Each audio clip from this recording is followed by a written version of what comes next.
All right, beautiful people. It is day two. So today is the 17th of August of 2023. My 43rd birthday is tomorrow. But what I did was last night I rewatched a video with my wife. My kiddos were super excited. I actually have a couple subscribers, um, just like 3 subscribers, and I'm happy about that. Like, I'm excited about it.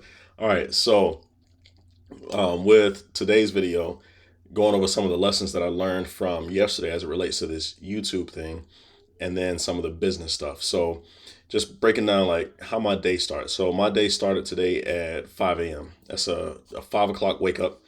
And tomorrow, one of the lessons that I've realized now is I should probably wake up at 4 o'clock. The reason I should wake up at 4 o'clock, I don't know if you can hear or not, but it does pick up on the microphone sometimes. The airplanes, because we're very close to the military base here, so you have the F-22s and other cargo aircraft that take off all the time, and then you also have another airport about 2 miles away from me, but that's where all the little small planes take off from, and you can hear those. Early in the morning, I also don't have the kiddos or the dog, or I have silence. Let's just put it that way. That silence will allow me to record probably a better sound quality for you guys. Um, in addition to that, I'm looking at the lighting and order panels and stuff and all types of stuff, just starting where I am with what I have, but also constantly doing like what they taught us in the military. In the military, they always teach you to improve your fighting position, always. So, this is a thing where I'm going to continually improve my environment so that I can provide a better experience. So that better experience also minimizes the distractions that the audience will have as related to what has captured their attention. Because if I'm providing quality enough content, then my words should be capturing their attention. And my words will only capture their attention until something that I say sparks their thoughts. And then their thoughts should supersede the words coming out of my mouth, right? At some point, your brain needs to kick in, and that becomes the primary driver of what you're actually consuming. Because I say that because you have to learn to actually trust your intuition and trust your gut and trust yourself. I've had to learn that myself, that I'm smarter than I think, I'm dumber than I know. There's so many things that I don't know. There's so many things that I will never know. The possibilities are infinite for what I don't know. There are a few things that I do know. And those things that I do know that I've learned through life, I have to actually listen to my gut. I've been told so many times that being in the restaurant industry is a hard business. I get told that all the time. It's the hardest business out there. It's the toughest thing out there, and so many people shy away from it. I would counter that with saying, listen, any business that you go into that you want to succeed in is going to be hard work. You're going to have to work your ass off. There are people that quite literally make a living cleaning poop and pipes from poop. There are people that make a living selling earthworm poop. There are people making a living selling vegetables. There are people making a living picking those vegetables. There are people making a living on OnlyFans or Pornhub. But if you think that you're just going to spread your legs and go onto one of these platforms and achieve instant success, you're wrong. Just like if you think you're just going to make a waffle, like go to the store, grab some Bisquick and throw some vanilla in it and cook somebody a waffle, and suddenly you're going to achieve success, you're also misguided. With any of these ventures, there's no soldier that graduates basic training and thinks that that's the end of the line. Like, I graduated basic training, like, yeah, I'm going to be the greatest thing walking right now. Like, no, you have to continually work, and whatever your chosen field is, you're going to have to work your ass off within that field. I know artists, I know bankers, I know entrepreneurs at different levels, whether they're passively with vending machines or they're fully engaged in marketing strategies and everything else for other businesses. They're all working their butts off. I don't know a single entrepreneur, not one, that has a successful business that didn't absolutely work their ass off to get there. I also want to clarify that A lot of people have this misconception that, oh, this person was born with a silver spoon in their mouth, or their daddy gave them this, or their daddy gave them that. Listen, even along those lines, if somebody comes along to help you out, and, in my case, I had an angel investor years ago. That angel investor can write you the check.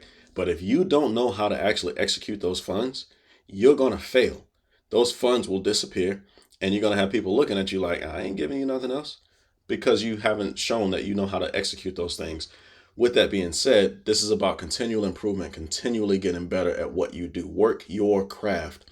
And I continue along with what I said yesterday about focus. You have to learn how to focus. Now, that doesn't mean that the only thing I will ever do or that you will ever see me doing is cooking waffles. No, I'm blessed to be in a position that I've created a business that does not require my physical presence in that business. I don't have to go over to the restaurant. And I don't have to go over there because I spent years in that restaurant perfecting the systems and the processes that then allowed me to hand that off to someone else. It's like, again, and I want to apologize for the military references genuinely, but I will say sometimes, yeah, I'm sorry. Forget when I say that I'm sorry. I'm not actually sorry. I'm telling you, I'm peeping you on game. I'm putting you up on game. When I created this restaurant system, and I compare this to the military, where I can never progress and get promoted if I haven't trained the people underneath me to replace me. If I haven't trained the people underneath me to replace me, then I am a failure as a leader. I'm not leading anybody. That means that I've been self absorbed and worried about what makes me look good and what makes me look great versus training the person below me. As it relates to business, I should always be looking to have those people underneath me wanting to step their game up and become a better business person, to become more knowledgeable in how they actually execute and what they do. That goes back to why this day, or what this video is intended to be for today. So my focus for today is this thing of starting with why. Simon Sinek tells you to start with why, start with why, start with why. And a lot of people tell you to start with why, start with why. Why do you wake up in the morning? What gets you out of bed? What makes you breathe? Love you, E.T. But with that, not many people tell you how to start with why. Everything has a system and a process. Everything has a purpose behind it. Everything has something that allows you to actually be able to execute that thing that you're being told. I can tell you all day long, go cook me an omelet. If you don't know how to cook, or you've never cooked an omelet, then you're going to go in there and just slap some eggs in the pan, if you even know that an omelet is with eggs. Just using that as an example, right? And that goes along with anything as it relates to business, or as it relates in the personal side of things. When someone tells you to start with why, or they tell you to go do something, it'd be great if there's some instructions or some type of guide that you have to come along with that. This is partly the reason that I created the Pick a Pigeon program. The Pick a Pigeon program is intended to help you learn how to focus. So when you're asking the question, how do I start with why, versus being told, start with why, you actually know how to begin that process of determining what is your why. With that being said, what is your why, right? Can you answer those questions of why do you wake up in the morning? What gets you out of bed in the morning? What motivates you? What makes you smile? What makes you happy? What makes you sad? What makes you miserable? What are the things that drive you batshit crazy? For me, excuse me, for me, I can tell you I don't like monotony. I do not like to have the repetitive tasks. I am a initiator. I'm an ideator, so I come up with ideas all the time. And then I like to take action on those ideas. But I know myself well enough now to know that after I come up with those amazing ideas and I'll take those actions on those amazing ideas and I can develop awesome systems and processes, I need to hand those systems and processes off to someone else. Because there is someone out there that loves the stability of systems and processes. I create them, I don't operate in them. That is for someone else. Those are usually called managers at some level, different varying levels within a business. Those are managers.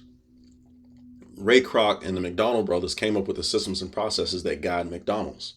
You won't see Ray Kroc when he was alive in there actually cooking the burger. At some point, he is not the person to be in there flipping the grill because he understands that his value is much higher than that.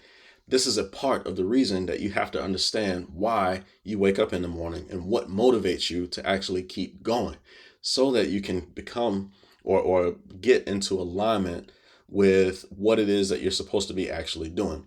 So, this whole thing of starting with why. Begin by making a decision. What is the first decision? Decide. I want to know why. I want to know why. I have to know why I want to wake up in the morning. It sounds silly. It sounds like it's not important or whatever. But the truth is, if you don't understand your why, I'll give you some examples. Sorry to ramble. My wife, Shirley Benny Huda Green, when she found out for the second time, or when she found out that cancer had returned, which was her second cancer diagnosis, her why became she wanted to see our daughter's bat mitzvah. She wanted to attend our daughter's bat mitzvah, which happens at age 12. And so she decided at that point she wasn't going to give up and she wasn't going to die, even though the doctors gave her 18-month prognosis that she's going to be dead in 18 months. She just determined right off the bat, no, no, no, no, no, no, no, no. I'm not leaving my child at that age. She needs a mother. Not only that, she determined that no, no, no, no, no, no, no. Derek, you're not the man yet that I need you to be in order to raise the child that I want to have raised into this world. I'm not leaving yet. I still have more work to do. That is a why. That is something that caused her to fight on for 5 additional years. And I watched it. I watched her go through absolute hell. Another example would be my mom. My mom also had cancer, and my mom had HIV, which turned into AIDS. But my mom, one of her desires was to bring the family back together because we grew up very dysfunctional. We all went through a metric crap ton of stuff in life, all my brothers and sisters. And through all of this stuff and with the different age gaps and everything, we were all disjointed, dysfunctional, off doing our own things. Me being up here in Alaska in the military, brother in North Carolina, or 2 brothers in North Carolina, 1 brother in Georgia, sister in Florida, another sister over there in Chicago. My mom really wanted to see that we could unite so that we could support each other when she was no longer there to hold that dysfunctional group together as the glue. And so she fought on. And my mom ended up being one of the US's longest living HIV survivors as a result of that. She understood her why. She had a purpose. Not being political with this, but let's take this to 45. 45 wants his freedom. Not just the freedom from incarceration, but the freedom to do whatever the hell he wants to do because he feels that he knows better than anyone else in the world how to run the world. As crazy as it may sound, that is a why. The question then becomes, whose why is stronger? Was cancer's why stronger than my wife's why? Was AIDS or whatever eventually took my mom out, that why more pressing than her why to keep our kids together? And is the prosecutor or prosecution team's why greater than 45's why for staying free, for not going to jail? Understanding your why requires you to go to your core. You have to go to the center of yourself. And it is only a question that you can answer, or you are the only person in the world that can answer this question. And if you don't answer this question, someone will answer it for you. More than 90% of this country, someone is answering that question of why for you. And you're going to work. You're waking up at dark 30. You don't know why. You're going in a job with people that you can't stand and you don't know why. The boss comes in and slaps down a whole stack of whatever on your desk for you to work through and you don't understand why. You're out there digging ditches for somebody, digging their trenches, shoveling somebody's snow, and you don't understand why. And that naturally breeds contempt for what it is that you're doing. Whereas there's someone else out there that has a snow removal business because they're a dad and they want to show their children the value of hard work. Not only that, but they want to show their children that if you can stick with something consistently long enough and persevere through all of the ebbs and flows of life, that on the other side of that is success. Not necessarily becoming a multimillionaire from it, but success that I can take care of my family and I can stand proud as a man. So whoever that is out there with that snow removal business understands their why, and that allows them to wake up in the morning without grumbling that it's snowing. In fact, it starts snowing and they get happy. Yay! Like, woohoo! Because they get to get out there and get to work, right? I can't stress this enough how much I hear people complain, especially within the food service realm. I have so many cashiers or cooks or dishwashers or people like that that can't stand the work that they're doing. They don't want to be there. They'll tell you stuff like that. You can see them tossing dishes around. You can see them walking in with an attitude, all pissed off about something that happened that has nothing to do with your business, but they're bringing that crap into your place of business. And it's because their why is not in alignment with what it is that they're actually doing. Tony Robbins has a great quote about this. He says that essentially depression is formed when your reality doesn't meet your expectations. So in that previous example, you have those people that are coming in to cook your food and they're standing there on the grill and they think that they should be further along in life. Down in Sanford, Florida, there was a cook that had been there for 18 years. He felt that he should have owned the business by now, that that restaurant should be his, and he shouldn't have another owner coming in that he's just another employee for, that he has to ask for a raise or he has to ask for a better schedule so that he's not working 6.5 days per week, right? Consistently, which is what he was doing. And you know what? He's right.